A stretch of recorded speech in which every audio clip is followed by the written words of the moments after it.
Exatamente. Da mesma forma, muito obrigado. Quem sabe, sabe.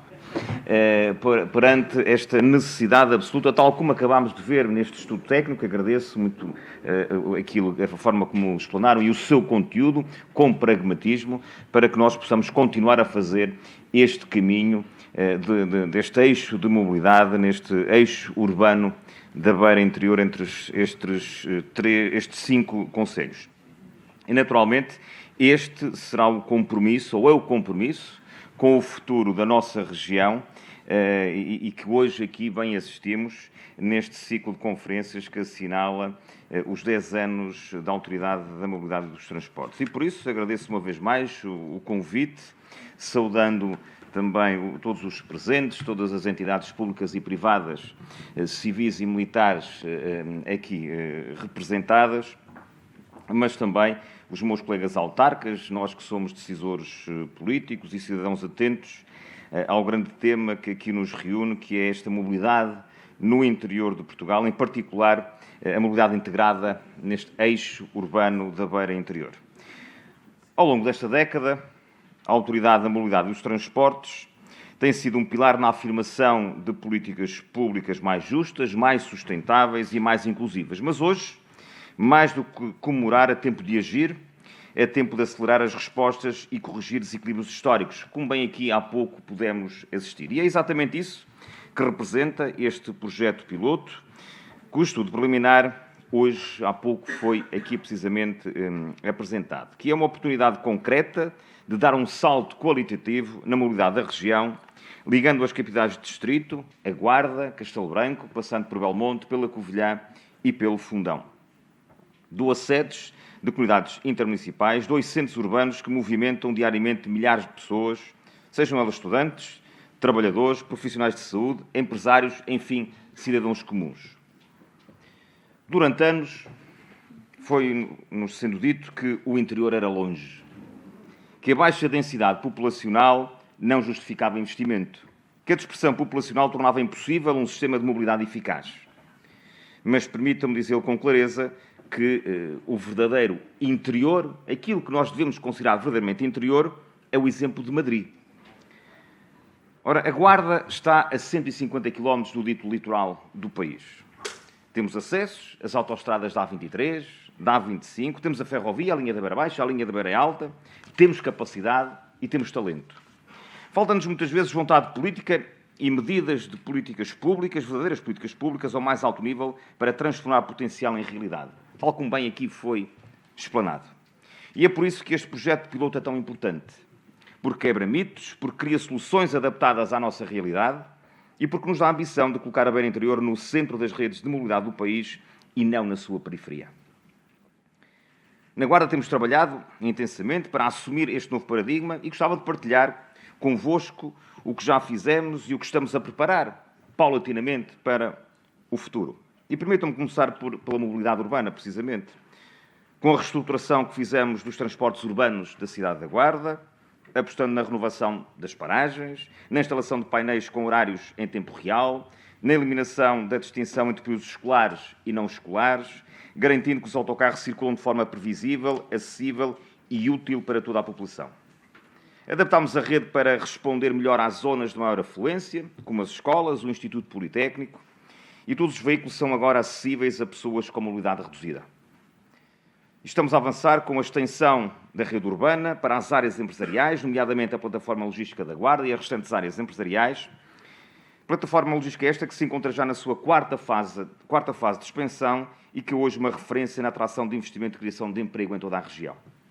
Em paralelo, estamos a desenvolver a Ecovia da Guarda, uma rede de percursos pedonais e cicláveis que liga os principais bairros da cidade, o Parque Industrial e os parques urbanos e de lazer, bem como a estação de caminho de ferro e a central dos autocarros. É uma alternativa saudável, ecológica e amiga do ambiente que promove também o turismo sustentável e a valorização do nosso património natural. Mas não ficamos por aqui.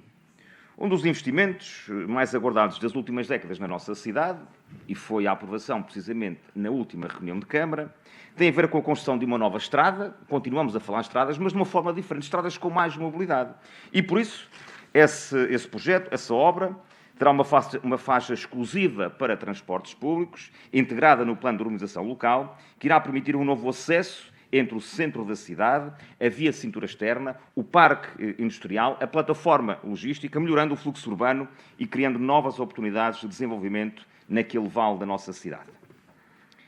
A mobilidade do nosso concelho tem também de ser pensada com uma lógica de inclusão territorial, porque sabemos que nós temos no nosso concelho 43 freguesias, mais de 150 aglomerados populacionais numa área de 712 km². Podem ver a dispersão dos nossos aglomerados. E, naturalmente, o desafio da mobilidade é a mobilidade sustentável, mas não podemos esquecer, os meus colegas que aqui estão presentes também da Beira Interior, é uma realidade diferente, nós temos que continuar a manter as vias, as estradas ditas mais rurais, para que as populações dos nossos concelhos possam continuar a afluir naturalmente aos centros urbanos, preferencialmente sempre, naturalmente, com transportes públicos.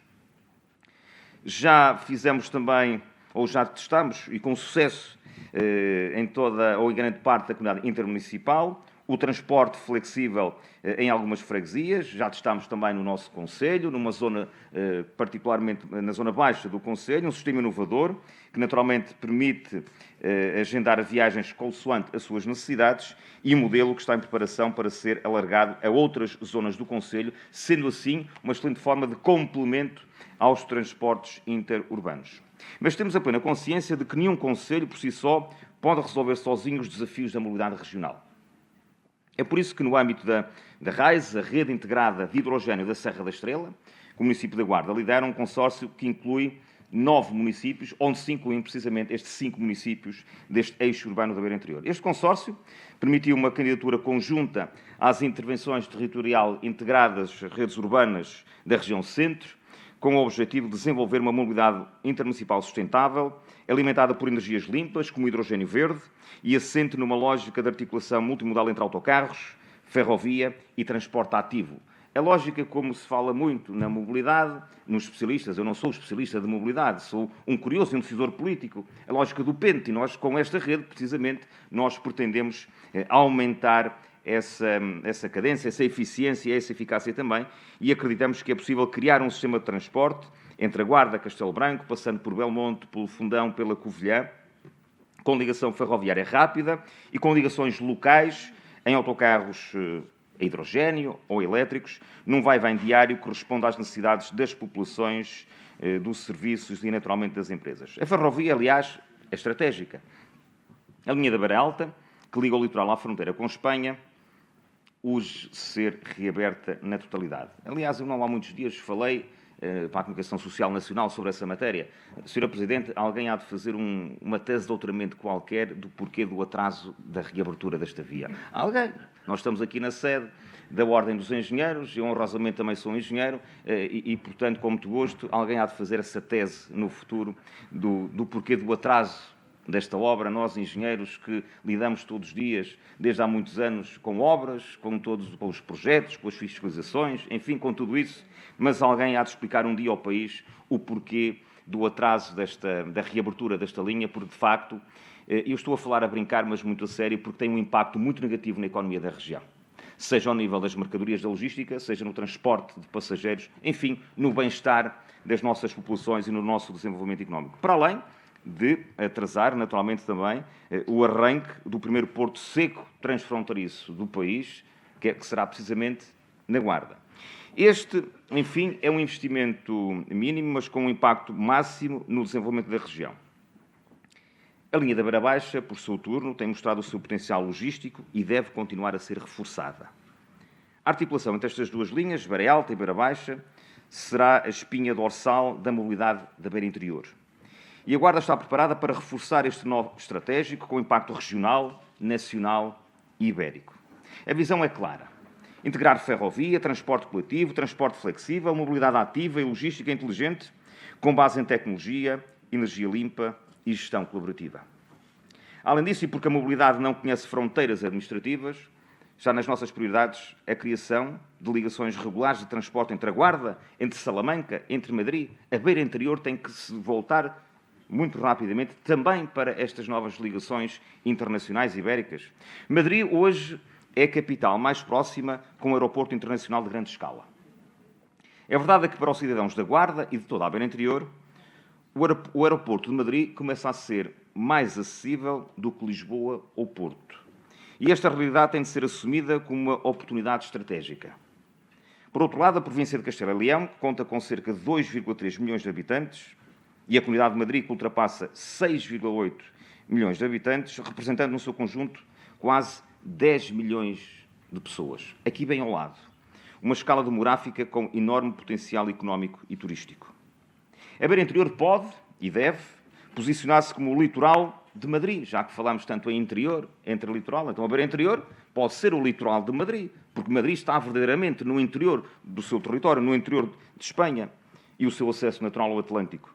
A criação de serviços rodoviários e ferroviários diretos e regulares entre esta região, entre Salamanca e Madrid, permitirá atrair visitantes, captar investimento, fomentar o intercâmbio universitário, promover o comércio transfronteiriço e dinamizar os fluxos turísticos e empresariais em ambas as direções. Esta ligação reforça ainda mais a centralidade estratégica da Guarda na ligação entre Portugal e Espanha e exige uma articulação cada vez mais forte com as autoridades espanholas e com as instâncias nacionais para que esta realidade geográfica se traduza numa nova realidade económica. Mas para isso precisamos de apoios concretos da tutela, precisamos de financiamento adequado aos territórios de baixa densidade, a agilização de processos burocráticos nas candidaturas ao PRR, que caminha para o seu final, mas também no Portugal 2030, que ainda tem um grande caminho, um longo caminho para percorrer, tal como incentivos à cooperação intermunicipal, valorizando os projetos que ligam concelhos e regiões, tal como aquilo que hoje aqui assistimos. E, sobretudo, coragem política para fazer diferente no interior do país. Os autarcas da região há muito esperam por estas medidas, cujo princípio pode ser este projeto de mobilidade integrada da Beira Interior, Sra. Presidente. Gostaria de sublinhar um aspecto que considero absolutamente determinante para o sucesso deste projeto, que é tão só e simplesmente a união dos autarcas da Beira Interior, pelo mesmo objetivo, pela mão da Sra. Presidente. Foi assim que, permita-me falar assim, com esta vontade, que assim começou.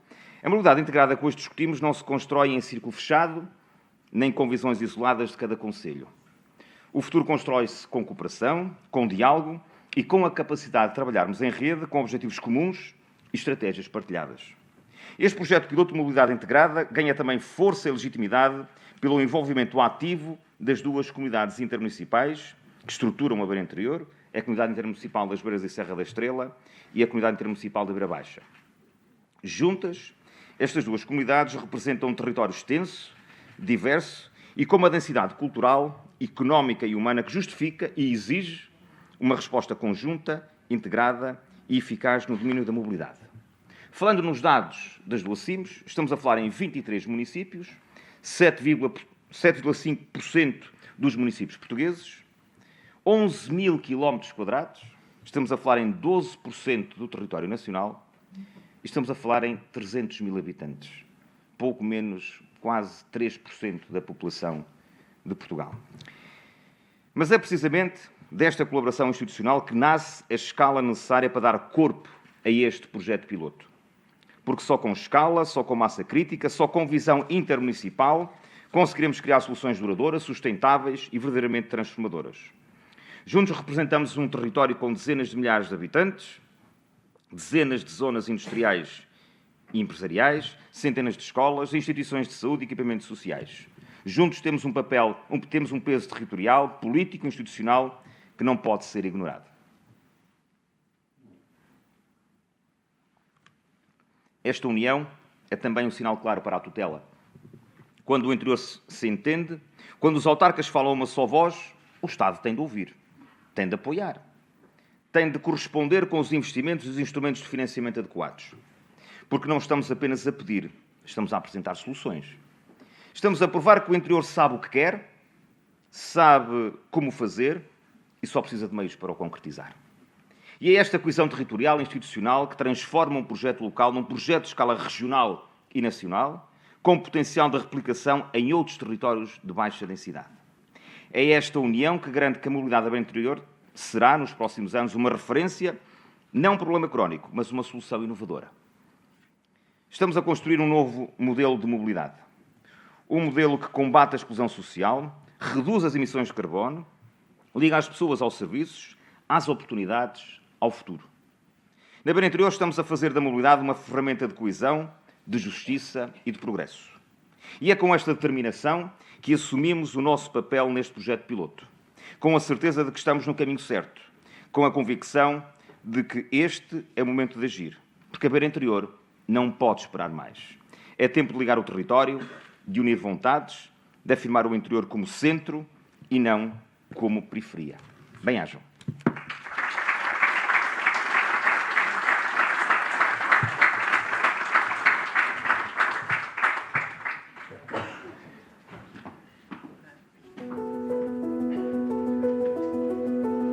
Tem a palavra o chefe de gabinete do presidente do município da Covilhã, Hélio Fazendeiro.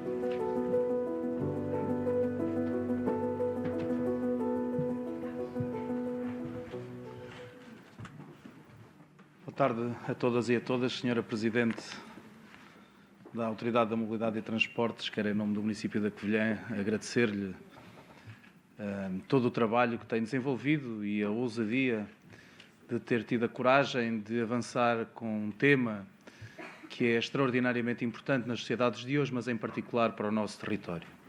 Permita-me também que em si cumprimente todos os colaboradores e diretores da Autoridade de Mobilidade e Transporte e todas e todos os presentes do setor. Eu não trouxe nada escrito, mas queria partilhar convosco, e secundando aquilo que foi dito pelo Sr. Presidente da Câmara da Guarda, algumas notas e algumas reflexões sobre a questão da mobilidade. E a questão da mobilidade é hoje crítica para toda a comunidade, para todos os territórios, por várias ordens de razão, e é assim que deve ser encarada. Hoje a mobilidade é fator de inclusão social, como já aqui foi dito, mas é também absolutamente determinante para a descarbonização da economia, que é um objetivo central das sociedades desenvolvidas. Sra. Presidente, aprendi consigo e cito muita vez, esta moda de dizermos que não há planeta B é relativa, porque o que não há verdadeiramente é humanidade B, porque o dia que nós dermos cabo dela, o planeta vai continuar. E aquilo que nós temos que cuidar é, de facto, de assegurar que a nossa sociedade e a espécie humana têm condições para continuar a habitar o nosso planeta. E para que isso possa acontecer, a questão da mobilidade é determinante. Mas a mobilidade é também determinante pela inclusão social, como já referi, pelas questões ambientais, mas também pelo desenvolvimento económico dos territórios. Diz-se algumas vezes que existem custos de contexto do interior do país. Eu prefiro falar dos lucros de contexto. E é o pequeno, ou a pequena ajuda para esses lucros de contexto que nós precisamos neste momento.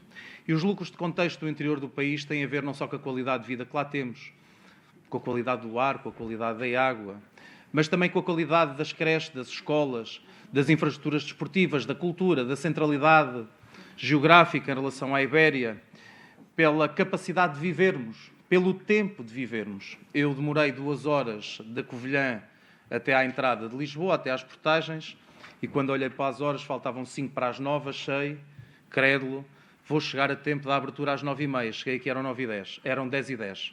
E, portanto, eu demorei quase tanto tempo, ou mais de metade do tempo, da Covilhã às portagens do que de Lisboa, das portagens de Lisboa aqui. E aquilo que nós precisamos é de repensar o modelo de desenvolvimento territorial. Aquilo que nós precisamos é de repensar a coesão territorial. Não porque eu tenha alguma coisa contra quem vive nas grandes cidades, nomeadamente em Lisboa. Pelo contrário, eu quero que quem vive aqui viva melhor. Eu quero genuinamente que quem vive em Lisboa e quem quer viver em Lisboa, que continue a fazê-lo com melhor qualidade de vida. A verdade é que o modelo de desenvolvimento territorial que temos seguido não é eficaz, não é suficiente e tem trazido grandes desafios ao nível dos territórios. Nós, nas nossas terras, no nosso concelho, na nossa região, temos sentido a chegada de novas gerações, novos imigrantes, novas pessoas ao nosso território. Mas para isso é determinante, de facto, a mobilidade. E é muito feliz o nome que encontramos para este projeto piloto, a Beira Interior. Porque, de facto, a Beira Interior, que é um território, como o Sr. Presidente da Guarda já o descreveu, muito vasto, muito amplo, com cerca de 300 mil pessoas, É um território profundamente rico e dinâmico do ponto de vista empresarial, do ponto de vista económico, do ponto de vista académico. A Covilhã tem uma universidade que, apesar da sua juventude, atingirá este verão mais de 10 mil alunos e é um motor de desenvolvimento de toda a região. Precisamos deste pequeno contributo do Estado Central para que nos possamos deslocar dentro do nosso território. E temos feito algumas coisas. No caso do município da Covilhã, nós iniciámos, como foi ali dito, uma concessão de serviço público urbano, da qual temos uma autoridade de transporte, que é um serviço com alguma inovação, arriscar-me a dizer, foi lançado fatidicamente em janeiro ou fevereiro, se não me falha a memória, de 2020, portanto, um mês antes da pandemia, e aquilo teve que... Todos sabemos aqui aquilo que o setor do transporte e da mobilidade penou no período da pandemia, e, portanto, tivemos que o reformular e tivemos que protelar o seu início. Mas a verdade é que o conceito é aquilo que nos parece que faz sentido e que aqui se apregou, que é a mobilidade como um serviço. O cidadão hoje não tem necessariamente que saber como é que vai de um lado para o outro, quer chegar o mais rápido, o mais barato, o mais fiável, com a maior comodidade. E nós integramos aquilo que são os serviços todos de mobilidade da área urbana, nomeadamente o transporte público regular, portanto os autocarros, integramos a gestão de estacionamento de superfície e subterrâneo, integramos a gestão dos elevadores e funiculares. Quem conhece a Covilhã conhece a sua orografia e os desafios que são vencidos através dos elevadores e funiculares que temos na cidade. Integramos o espaço também de abrigos de passageiros e criámos uma rede de mobilidade suave, que já agora falta ali, na apresentação que fizemos, faltavam-nos as trotinetes. Temos neste momento uma rede de bicicletas elétricas e trotinetes para vencer os desafios, os mais ousados e fisicamente mais capazes. Se calhar sem bicicleta elétrica conseguem, mas nós não arriscamos e a nossa rede é de facto de bicicletas elétricas que permitam de alguma forma vencer aquela orografia. Mas a ambição é alargar este conceito da mobilidade de serviço público, mas também da mobilidade no território a todo o concelho. E por isso queremos avançar no curto prazo, também com este conceito no resto das nossas freguesias e também com o transporte flexível. É inaceitável, é incompreensível mesmo, se calhar alguns de vocês não acreditam, se eu vos disser que tenho uma freguesia no meu território onde um passe custa 126 euros por mês, com 3 horários por dia. 3 horários por dia. Com autocarros que têm 40 anos, ou 50, ou 30, seja o que for, mas não é esse o ponto. A verdade é que é impossível que estas aldeias que estão a ter mais gente, e quando nós concentramos os serviços, e bem, naquilo que são os espaços urbanos dos concelhos, hoje a saúde, a educação, os serviços públicos, eles estão concentrados no espaço urbano dos concelhos. E não há, nenhum problema nisso, a menos que não se consiga lá chegar. E é isto que nós temos a obrigação, de alguma forma, de dar às pessoas que continuam e insistem em viver no nosso território, nas nossas freguesias, nas nossas aldeias. E desiludam-se aqueles que pensem, que achem que o economicismo do Excel, da nossa economia, das nossas finanças públicas, advogaria ou recomendaria o encerramento destas aldeias. Portugal é o que é, graças à diversidade cultural que temos nestes territórios. Portugal será garantidamente um país culturalmente e financeiramente, economicamente mais pobre o dia que abandonarmos os nossos territórios. E é isto que todos temos a obrigação de fazer, especialmente quem está no território, especialmente quem tem responsabilidades públicas no território. E, portanto, nós temos que vencer estes desafios, dos quais só é possível fazê-lo conjuntamente entre o Estado Central e as autarquias, entre o setor privado também. É preciso que o setor privado acredite e potencie estas parcerias entre a academia, as universidades e os politécnicos, que coloquemos em funcionamento as infraestruturas que temos, desde logo a ferrovia. Nós temos nesta sala um ex-responsável político com quem as autarquias, nomeadamente da Covilhã e Fundão, reuniram e perspectivaram um projeto piloto de ferrovia entre a Covilhã e Fundão. Nós somos uma comunidade muito próxima. Há muita gente que mora na Covilhã e trabalha no Fundão e vice-versa. São 18 quilómetros. Temos linha ferroviária, portanto, aparentemente aquilo que nos falta é o serviço. Infelizmente, um conjunto de circunstâncias levaram que ainda hoje, estamos a falar provavelmente do início de 2023, e pese embora a boa vontade do responsável político da altura da tutela, enfim, das condições necessárias, porque no fundo era preciso garantir espaço de linha e meios ferroviários para fazer esse percurso. A verdade é que ainda hoje não o temos. Ainda hoje não o temos. E a ferrovia é determinante. E é determinante para lá deste trajeto, porque não é só Covilhã-Guarda. Muito bem no projeto falava-se de Vila Velha de Ródão. E faz sentido, porventura, estender isto até Celurico da Beira, que é no âmbito da comunidade intermunicipal. E faz ainda mais sentido, porventura, perspectivarmos, como já foi dito, a interligação internacional. Nós tínhamos 2 serviços ferroviários que ligavam Portugal à Europa, nomeadamente a Espanha, porque para lá de Espanha provavelmente não faz, se calhar, hoje muito sentido, para além do turismo, da vertente turística, ter serviço ferroviário, mas a verdade é que nós, estando no centro da Península Ibérica, para nós faz todo sentido ter esta interligação com Espanha. E é hoje necessário que este passo seja dado, que o Estado Central olhe para estes territórios. Eu já não quero dizer de forma tão idêntica àquele que olha para as áreas metropolitanas, mas pelo menos não tão desigual como olha hoje. Simpaticamente, nas conclusões dizia-se que é um financiamento pouco equitativo. É de facto um eufemismo dizermos, quando analisamos os números, aquilo que é investido nas áreas metropolitanas, nos transportes, e eu não estou contra o dinheiro que é investido nas áreas metropolitanas em transportes públicos, calma. Eu acho muito bem, porque acredito genuinamente que o transporte público é um meio determinante para o desenvolvimento das comunidades. Aliás, nós vemos, porventura, em comunidades mais desenvolvidas, em sociedades mais desenvolvidas, o índice de utilização de transportes públicos versus o transporte particular. E é por aí que eu acho que devemos ir, e é por aí que devemos caminhar.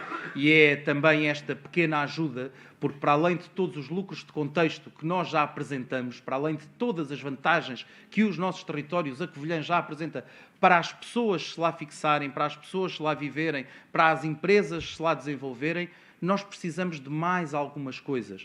E, nomeadamente, precisamos desta oportunidade de fazer diferente numa área tão importante como é a mobilidade, como é o transporte público, como são as infraestruturas rodoviárias. Já aqui foram faladas as infraestruturas rodoviárias, mas também as infraestruturas ferroviárias. É preciso que se aproveite a oportunidade. Nós estamos a concluir a linha da Beira Alta e, sem prejuízo daquilo que possa ser a tese de doutoramento que se venha a fazer sobre o assunto, eu acho que é preciso aproveitar a oportunidade que vai ser aberta com a linha da Beira Baixa, que está neste momento uma sobrecarga tremenda do ponto de vista da utilização e garantidamente será necessário recuperar. É preciso repensar se não faz sentido e se não é desejável que haja aqui uma requalificação que permita ganhar tempo na deslocação entre estes concelhos e, nomeadamente, na capital do país. E, portanto, nós temos tudo para que este projeto se constitua como um exemplo a nível nacional, a nível regional, naturalmente, mas também a nível nacional.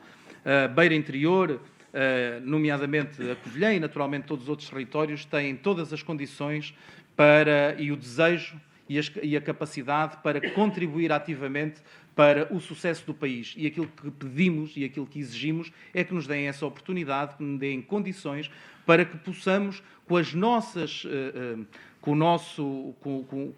os nossos ativos, possamos contribuir para o sucesso do país, como já hoje o fazemos. Por exemplo, na área de energia, a nossa região é exportadora de energia. Quando falamos do ponto de vista da descarbonização, a nossa região faz um resgate de carbono muito maior àquele que produz. E, portanto, aquilo que nós queremos é também prosseguir este contributo líquido para o desenvolvimento do país e, naturalmente, de crescer e desenvolver o nosso território. Muito obrigado a todos.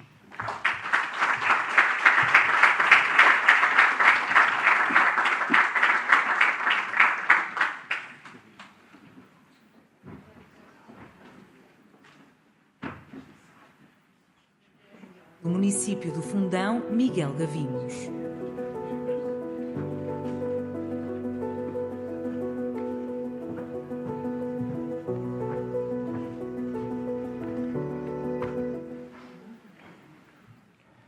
Muito boa tarde a todos. Queria, como é natural, felicitar a Sra. Presidente da AMT, apresentar também os cumprimentos do Sr. Presidente da Câmara, que está no estrangeiro e, por essa razão, não está aqui, mas dar-lhe os parabéns, não apenas pelos 10 anos da AMT, mas pela excelente conferência, muito em particular pelo tema que aqui traz. Cumprimentar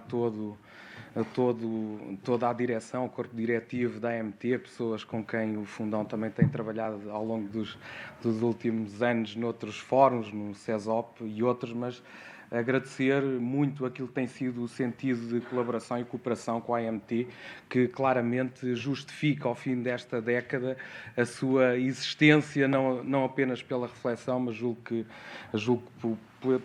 pelo sentido de colaboração que tem tido com as entidades públicas na área dos transportes. Queria saudar também o trabalho que já foi feito neste estudo de mobilidade integrada pela Susana e pelo Hugo, a forma como aqui foi apresentado esse resultado preliminar, eu diria, eu olhando para alguns desses dados, diria que há alguma coisa que nós temos que atualizar.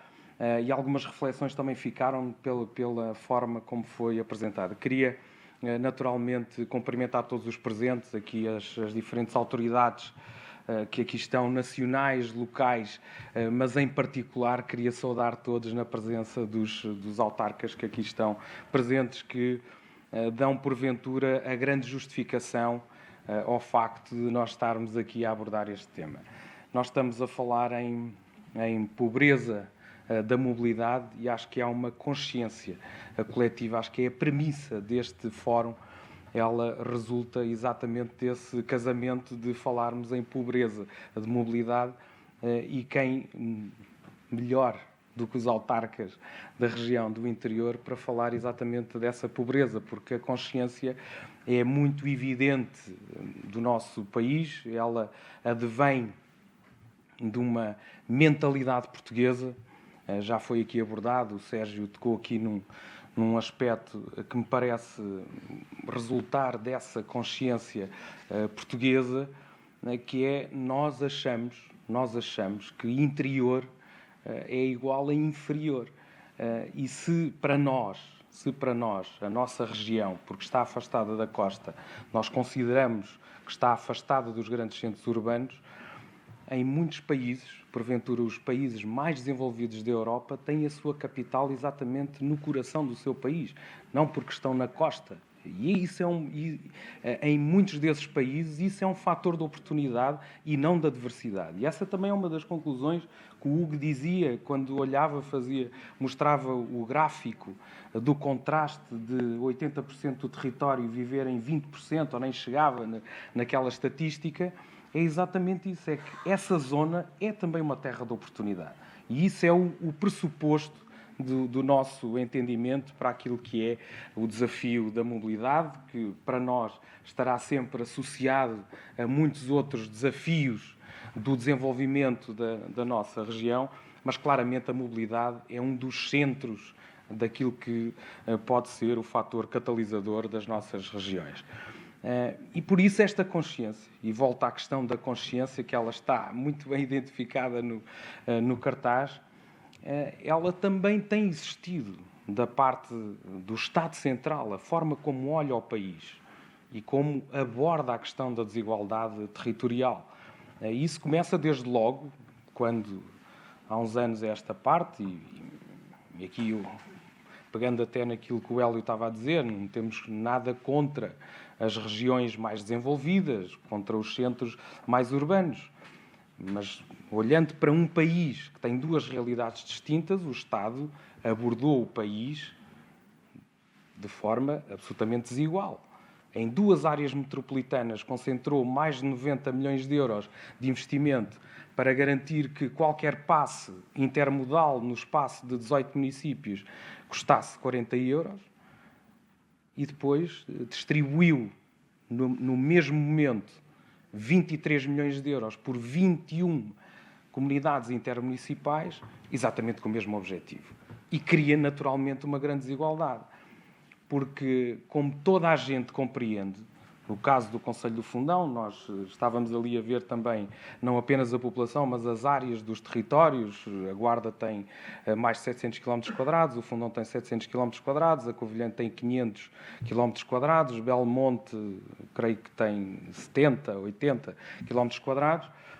Mas é evidente, em territórios, Castelo Branco 1400, que é um dos maiores concelhos do nosso país, eu estou a falar dos 5 municípios que estão na base deste estudo, há uma coisa que é evidente para todos, é que o transporte público ele é o único garante da acessibilidade das pessoas aos serviços públicos de proximidade.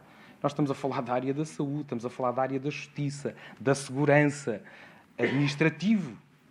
E outra coisa que não estava no estudo é a rede de cuidados primários. Estavam identificados os hospitais, mas não está a rede de cuidados primários, que é tremenda, os centros de saúde, os postos de saúde distribuídos.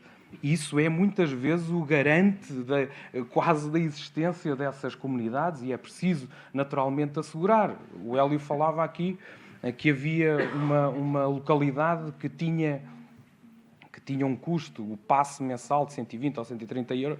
Nós também temos, mas só tem 2 viagens. Só tem de manhã da extrema do concelho em direção à sede de concelho e ao final do dia exatamente no sentido inverso. E isso preocupa-nos porque subitamente, a partir da pandemia, foi criada uma legislação que ela tinha um sentido naturalmente que era de proteção da existência desses serviços, que os municípios subitamente pudessem passar a pagar compensações às operadoras para os autocarros quando eles fossem vazios ou quando fossem mais vazios, porque as pessoas tinham receio de andar nesses autocarros durante o período da pandemia.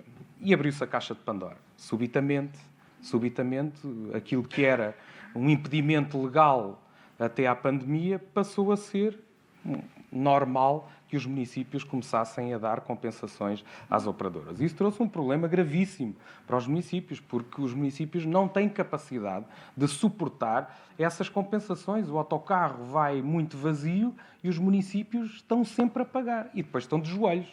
Estão de joelhos porque estamos a falar de serviços públicos. E se está na lei que podem suportar o encargo da compensação, abriu-se a caixa de Pandora, como referia, e este é um problema gravíssimo. Só para se perceber, a Câmara do Fundão já deu em compensações às operadoras do concelho mais de 1 milhão de euros desde que iniciou a pandemia. Esses recursos não deveriam estar a ser direcionados para aí, seguramente.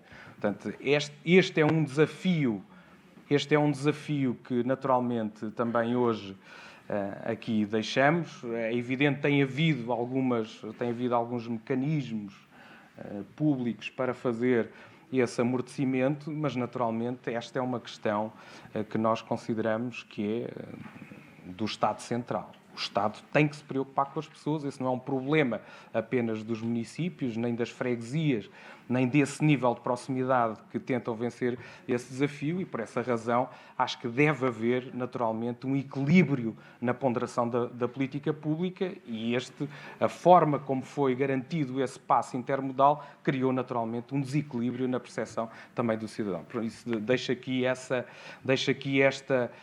nossa preocupação relativamente a esse desequilíbrio.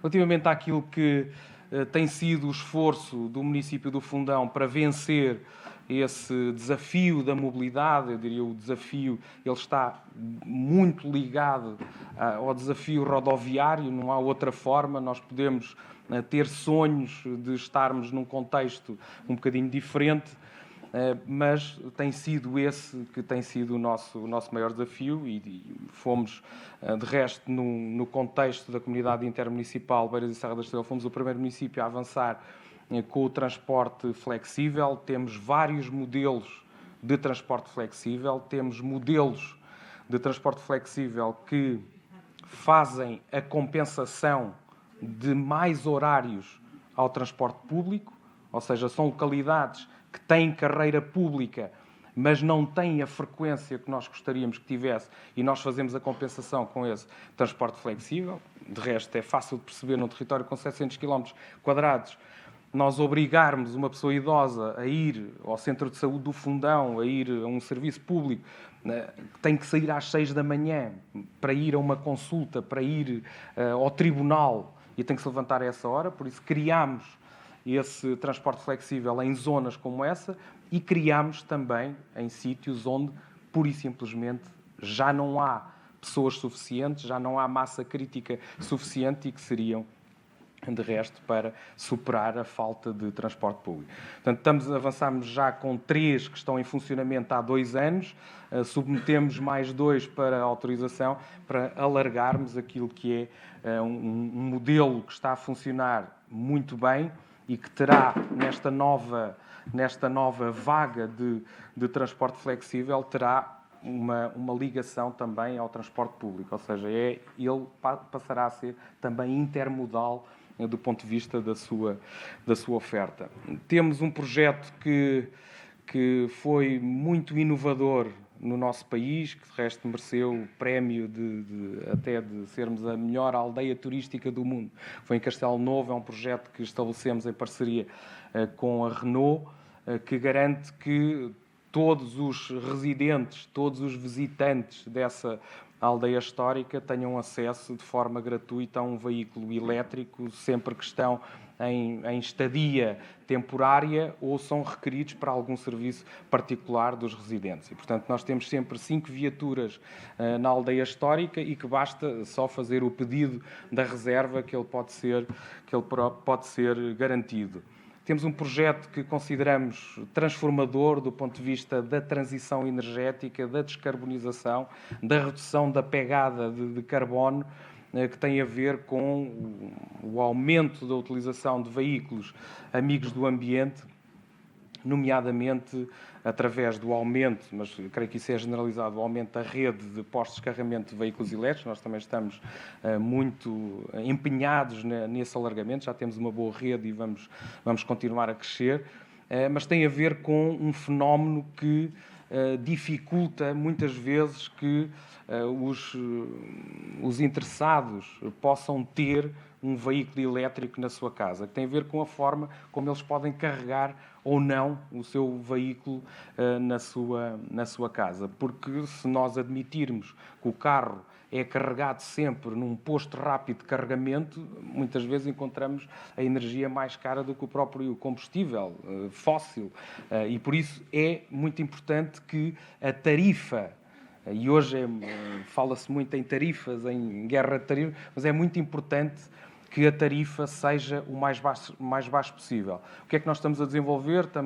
Temos um projeto piloto em construção, tem a ver com um fenómeno que resulta da possibilidade da maior parte dos municípios hoje, é o caso do município do Fundão, que fez a transformação toda da iluminação pública para LED, e todos os postos de transformação que garantiam a alimentação dessa rede de iluminação pública, ela foi reduzida em mais de 75%. E essa capacidade que estava de abastecimento para os postos de iluminação pública são hoje uma elasticidade para que os próprios postos de iluminação pública possam ser postos de carregamento. Ou seja, são a uma capacidade inferior, são muito próximos da tarifa doméstica, que é aquilo que verdadeiramente compensa a quem tem veículos elétricos, e isto permitiria, naturalmente, que houvesse um aumento da adesão daquilo que é a utilização de veículos elétricos. Na parte da mobilidade, nós temos uma rede de percursos de bicicleta e pedonais de mais de 400 km homologados pela Federação, naturalmente com o selo verde. Não temos as bicicletas partilhadas, achamos que temos um território muito vocacionado para a utilização mais desportiva e mais de lazer no nosso território. São questões que nós podemos naturalmente equacionar, mas queria dizer, e aqui referindo-me a algo que é verdadeiramente caro para nós e que porventura pode ter sido o embrião desta concertação e porventura do facto de nós estarmos aqui hoje, que tem a ver com o potencial que está ligado à ferrovia na nossa região, dizer que nós estamos absolutamente comprometidos com a oportunidade que representa a ferrovia para a nossa região. Acho que muito foi feito, ou seja, investidos mais de 300 milhões de euros na eletrificação da linha da Beira Baixa. Acho que há muito por fazer do ponto de vista da resposta e dos tempos de ligação entre as cidades. Eu não sei, gerou-se há bocado, quando falaram nos 87 minutos de ligação entre a Guarda e Castelo Branco, gerou-se aqui na linha da frente, para quem utiliza a A23, gerou-se aqui algum humor, porque acho que nunca fizemos esse trajeto em 87 minutos, a autoestrada é bastante larga para nós circularmos com alguma velocidade, mas dizer claramente que é uma oportunidade a ferrovia, seja do ponto de vista daquilo que representa hoje o posicionamento geoestratégico da Guarda em relação à Europa. Acho que é inequívoco que isso representa, não para a Guarda, mas representa para a nossa região como um ponto estratégico de transferência de mercadorias, do ponto de vista logístico. O Fundão também tem algo que pode ser complementar a este ponto logístico. Nós temos um terminal ferroviário na zona industrial do Fundão que pode claramente ser um porto seco intermédio para mercadorias da nossa região. Mas claramente, do ponto de vista das mercadorias, está muito por explorar, porque se nós formos ver o preço do vagão comparativamente com um caminhão-tiro, nem que seja para fazer ligação a Lisboa, e comparo a forma como nós fazemos chegar a Cereja do Fundão, que ela está aí quase aqui à região de Lisboa, é muito mais caro pensar na ferrovia do que no transporte rodoviário, e é preciso mudar esse chip. É preciso mudar esse chip na forma como nós temos ali os instrumentos à nossa disposição para podermos vencer esse desafio. Mas, claramente, na mobilidade de passageiros, julgo que há centros urbanos que têm muita ligação. O caso do Fundão com Castelo Branco, o Fundão com a Covilhã. Aliás, esta ideia do transporte, que nós vulgarmente lhe chamamos o metro de superfície, mas corretamente é o transporte suburbano ou interurbano, ele para nós, onde faz mais sentido claramente, é com a proximidade da Covilhã e Castelo Branco. Isso não, para nós, essa questão está mais do que ultrapassada do ponto de vista daquilo que é a forma como está a ser apresentado e avaliado este estudo. Agora, é muito importante nós, no final do dia, conseguirmos garantir que temos uma frequência, porque se nós dissermos que vamos ter uma paragem às 2h10, outra às 16h40, isso não funciona. Ou temos sempre a horas certas, quase como se fosse um metro que estão quase sempre a sair, ou então não funciona. E, portanto, a ideia é um pouco essa do suburbano. Agora, nós para termos e conseguirmos alcançar esse objetivo, naturalmente que não pode deixar de ser com investimento público, porque não há material circulante para testarmos e para pormos este projeto em prática, pelo menos nos próximos tempos. Mas por que não? Muitas vezes os municípios juntam-se para projetos intermunicipais, como seja um aeroporto. Por que não pensar os municípios, utilizar os recursos e os fundos comunitários para adquirir esse material para estar ao serviço de uma região? Acho que deve ser colocado em cima da mesa para garantir esse fim. E não me queria alongar mais, queria agradecer muito, mas reafirmar o nosso grande compromisso com esta área, porque ela, volto a dizer, é absolutamente determinante. Basta ver o efeito que teve a abolição de portagens. Isto não tem nada a ver com partidos, tem a ver com algo que uma região reivindicou durante muitos anos, e há uma evidência na forma como a ligação desta região está neste momento a ser feita com o resto do país e com o resto da Europa. E agradeço muito o tema desta conferência e desejo o melhor para todos e, sobretudo, para este tema. Muito obrigado.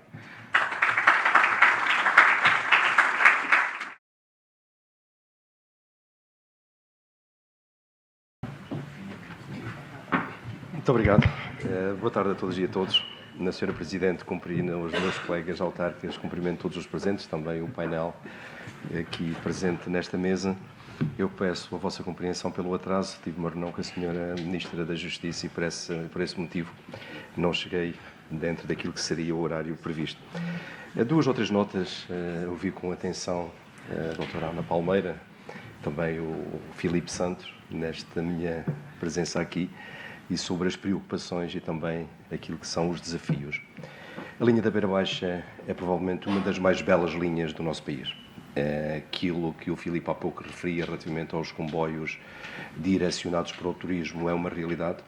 Eles estão sistematicamente cheios e seria interessante termos possibilidade de ter mais, porque acreditamos que com isso potenciaríamos o turismo, não apenas em Castelo Branco, mas em toda a nossa região. De facto, a linha da Beira Baixa é uma linha bonita, uma linha que nos mostra a natureza no seu estado puro e que nos permite também descontrair nas muitas horas que este trajeto ainda contempla. E esse é de facto um dos problemas associados à linha da Beira Baixa. São razões estruturais, é verdade, sabemos-lo. Tem a ver com o perfil da linha e tem a ver com as características da mesma, o que impede, pelo menos em determinadas áreas do percurso, de maiores velocidades na circulação dos comboios. Tem esta vantagem turística, tem esta desvantagem em termos daquilo que é a resposta ao dia-a-dia das populações, nomeadamente àquelas que pretendem utilizar o comboio, seja para trabalhar, seja para fazer negócio. Penso que alguma coisa poderá ser feita. Quem sou eu para dar lições ao Sr. Vice-Presidente das Infraestruturas de Portugal ou outros responsáveis que aqui estão relativamente àquilo que é o traçado da linha e as necessidades que ele contempla, mas acredito que poderá haver forma de potenciar esta linha e pô-la ainda mais ao serviço das populações. Até porque viajar de comboio é algo que é interessante, porque permite trabalhar, permite fazer reuniões, permite um conjunto de respostas que, por exemplo, o autocarro ou os veículos ligeiros não nos permitem. Depois, aquilo que é a presença local. O distrito de Castelo Branco, a que se junta aqui a Guarda, são territórios que têm claramente identificado um conjunto de núcleos populacionais com alguma dimensão, que é o caso de Castelo Branco, de Fundão, da Guarda e também da Covilhã, é que podemos ainda juntar Belmonte, numa linha contígua e onde a distância é relativamente curta. E, de facto, nós temos estes aglomerados populacionais cujas pessoas se vão deslocando de localidade em localidade. Há muita gente de Castelo Branco que trabalha na Covilhã e vice-versa. Há algumas pessoas do Fundão que vêm trabalhar diariamente para Castelo Branco e há muita gente que estuda principalmente nestas três cidades, Guarda, Covilhã e Castelo Branco. Termos, como há pouco aqui a doutora Ana Palmeira aventava, e como a senhora Presidente desde há muito tempo se vem batendo, termos um transporte ferroviário que una pelo menos estes núcleos populacionais, estas cidades, de uma forma continuada, penso que será uma boa forma de contribuir também para a coesão do território. Ainda há pouco dizia isto à senhora Ministra da Justiça. Nós não podemos admitir que o país continue a ser um país completamente desigual, onde se olha para Lisboa, Porto, Coimbra e Aveiro, ou Guarda, ou Braga, peço desculpa, como sendo os locais a investir, e depois os territórios tão grandes e tão dispersos como são aqueles onde nós vivemos e pelos quais todos os dias trabalhamos e lutamos, sejam sempre colocados em segundo ou em terceiro plano quando se trata de investimento e quando se trata de dar condições às populações que aí vivem, que são as condições da dignidade e da oportunidade. Acontece isso no meu concelho. O concelho de Castelo Branco tem 1.438 km². São neste momento 19 freguesias ou uniões de freguesia.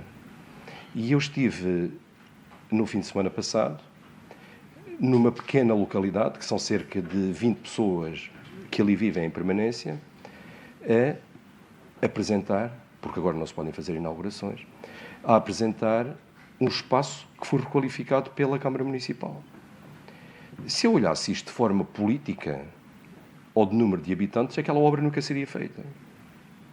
Mas se o não fizer, estou a contribuir para uma coisa que é tremenda, que é, numa freguesia que tem 42 anexas, portanto, 42 localidades, desprezar as pessoas que aí vivem e desprezar a oportunidade para essas pessoas. E nós não o podemos fazer. Nós não podemos abandonar as pessoas e não podemos abandonar o território. E relativamente a esta questão que aqui estamos a tratar, acontece exatamente a mesma coisa. Eu não vejo aqui um problema, Sra. Presidente, vejo uma oportunidade. Vejo uma oportunidade para o território, mas vejo sobretudo uma oportunidade para as pessoas que vivem neste território, que investem no território e que esperam ter oportunidades no território. E também só conseguiremos ter mais gente, e temos tido. Eu digo isto muitas vezes, Só no agrupamento de escolas Nuno Álvares, que é um dos 4 agrupamentos do Concelho de Castelo Branco, nós tivemos no último ano letivo de 23-24 a inscrição de 250 novos alunos. Aliás, ontem vi uma reportagem na televisão sobre o número de alunos estrangeiros que entraram nas nossas escolas nos últimos 2 anos. Castelo Branco, Covilhã, Guarda, Fundão, não são exceções relativamente a isto. E há pessoas que nos procuram, há pessoas que aí querem viver, há pessoas que aí querem trabalhar, que querem estudar e que querem também investigar, no caso das universidades. E por isso faz-nos, de facto, falta esta oportunidade de combater esta pobreza de transporte que nós temos e colocá-la novamente ao serviço das populações. Também compreendemos aquilo que é a racionalidade económica. Também sabemos que sem ovos não se fazem omeletes. Portanto, tem que haver aqui uma avaliação das oportunidades, das possibilidades que isto nos traz. Mas também não podemos ir na pescadinha de rabo na boca, com que muitas vezes também nos confrontamos. Eu tenho um investidor para investir em Castelo Branco e que pretende empregar 500 pessoas ou 200 pessoas. O investidor não vai abrir a fábrica ou a sua atividade porque não tem gente. Mas a seguir temos um problema. Não temos gente porque não temos fábricas ou porque não temos ofertas de emprego. E relativamente a esta questão da mobilidade acontece também um pouco isso. Quanto mais oportunidades nós tivermos, maior será o número de pessoas a usar e maior será, digamos, a capacidade de atrair. Nós temos condições para atrair pessoas, temos condições para fixar pessoas, mais do que isso. Todos estes territórios de que estamos a falar, seja o Distrito de Castelo Branco, seja o Distrito da Guarda, são territórios que oferecem extraordinárias condições de vida. Há pouco também eu via, quando me deslocava de Castelo Branco para Lisboa, eu via nas notícias aquilo que tem sido o aumento exponencial do custo da habitação. Acontece em Lisboa. O meu filho alugou há pouco uma casa, um T0 ou um T1, por 1.000 euros por mês. É uma coisa assustadora. Mas em Castelo Branco, na Guarda, na Covilhã, no Fundão, os preços não são efetivamente esses. Ou seja, nós temos condições para ter os nossos jovens com boas condições de habitabilidade, com distâncias curtas entre o local de trabalho e o local de residência e com possibilidades de terem uma qualidade de vida que em algumas regiões que hoje estão a ser alvo de investimentos fortíssimos em detrimento dos territórios onde vivemos, dificilmente poderão ter, pelo menos nos próximos tempos. E eu penso que é para esta realidade que temos que olhar e é essencialmente para esta oportunidade. Porque é uma oportunidade. É uma oportunidade para o país, é uma oportunidade para as regiões e é uma oportunidade para as pessoas que vivem nessas regiões. Não estamos a falar de ferrovia, estamos a falar agora de rodovia. Este projeto que a doutora Ana Palmeira há pouco referia, do IC31, é uma coisa que eu me lembro de sempre. Eu tenho 61 anos e na maior parte da minha vida eu ouço falar do IC31, que é uma via estruturante. Os espanhóis todos os dias, nós criámos a Associação Territorial Europeia conjuntamente com o norte da Extremadura e os nossos vizinhos espanhóis todos os dias fazem ações relativamente a isto. É exigir, por parte do Governo da Extremadura, a concretização de um projeto que, do lado deles, só tem uma distância de 20 km. Falta concluir. Do nosso lado, falta um pouco mais, mas quando eu penso numa nova travessia sobre o Rio Tejo, quando penso nas várias circulares internas e externas à cidade de Lisboa e a outras cidades, e no que isso custa, eu fico surpreendido, porque, no nosso caso, custa tão pouco e há tantas dificuldades em fazer. E, desculpem a franqueza com que vos digo, mas o país só será sustentável e só terá futuro se nós olharmos de forma frontal e com coragem para aquilo que são os investimentos, não apenas em regiões onde há muita gente, mas também em regiões onde há menos gente, mas onde poderá haver muito mais gente no futuro. Eu louvo esta iniciativa da autoridade e a forma como pensa o território, neste caso concreto, um território do interior. Nós temos efetivamente que fazer, e o facto de termos aqui em Lisboa e termos um auditor com tanta gente é importante, porque o podemos salientar novamente, fazer a apresentação daquilo que são as nossas potencialidades e que são também as nossas ambições, e eu digo mais, Sra. Presidente, e caros amigos, que são também os nossos direitos. Porque nós Pagamos menos impostos, mas também pagamos impostos. E fazemos outra coisa. Contribuímos para a coesão do território e para que o território não seja um território abandonado. Quando há pouco vos falava de um investimento numa pequena aldeia, esse investimento também visa isto. É que essa aldeia continua a ter vida, continua a ter pessoas, porque se assim não for, qualquer dia só temos pinheiros, eucaliptos, estevas e algum rosmaninho. E atrás disso vêm as catástrofes que todos nós conhecemos. E nós temos tanto para dar. E está aqui a senhora Vogal, do Turismo de Portugal, vice-presidente do Turismo de Portugal, e ela sabe bem aquilo que são as potencialidades e também a beleza e a capacidade de atrair turistas deste nosso território. Não me alongarei mais uma vez, peço a vossa compreensão para o atraso. São algumas das reflexões sobre transportes, muito mais haverá a dizer, mas temos também muito mais oportunidades para o fazer. Muito obrigado.